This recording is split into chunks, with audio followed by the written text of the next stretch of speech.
पंकजाराव मुंडेजी यांचा पूर्णाकृती पुतळा स्थापित झाला आणि माझं भाग्य समजतो की त्याचं उद्घाटन करण्याची संधी ही मला या ठिकाणी प्राप्त झाली, म्हणून खरोखर मनापासून आभार व्यक्त करतो।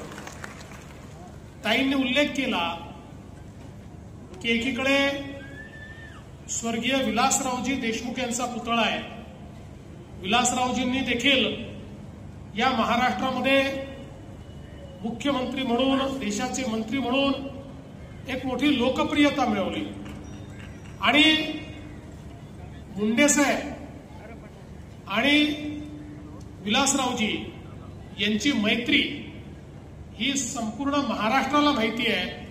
त्यामुळे पुन्हा एकदा दोन्ही मित्र स्मारकाच्या स्वरूपातही आजूबाजूला आले, ही देखील मला असं वाटतं एक विलक्षण अशा प्रकारचा हा योगायोग या ठिकाणी आहे।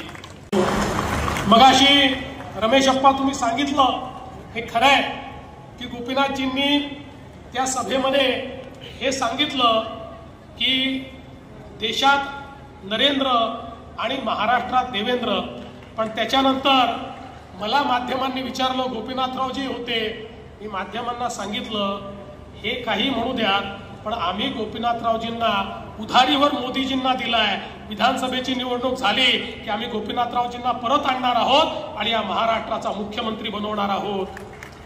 खरं म्हणजे आमचं ते स्वप्न दुर्दैवाने पूर्ण होऊ शकलं नाही। आजच मान्यता देतो आणि या संदर्भात निश्चितपणे, कारण मुंडे साहेबांचं जेवढं प्रेम बीडवर होतं तेवढंच लातूरवर होतं, तेवढंच मराठवाड्यावर होतं आणि म्हणून ही सगळी कामं आज त्यांच्या स्मृती जागृत करताना या ठिकाणी काढताना मला अतिशय आनंद होतोय।